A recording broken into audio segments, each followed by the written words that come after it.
என்னைக்காவது இப்படி யோசிச்சிருக்கீங்களா? எதுக்கு ஒருத்தவங்க நம்மளை விட்டு போனதுக்கப்புறமும் அவங்கள தாண்டி நம்மளால் போக முடியல? நம்ம எல்லாமே கரெக்டாக தானே பண்ணோம். அவங்க சந்தோஷமாக இருக்கிறதுக்காண்டி தான் எல்லா எஃபர்ட்டும் எடுத்தோம்.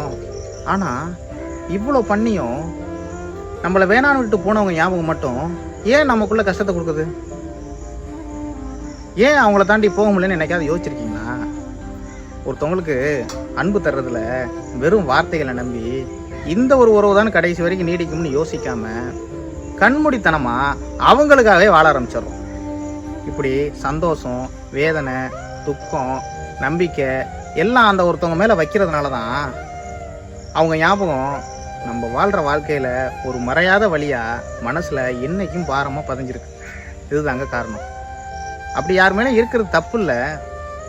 ஏன்னா நீங்கள் கொடுத்த காதலோட ஒரு உண்மை அடையாளம்.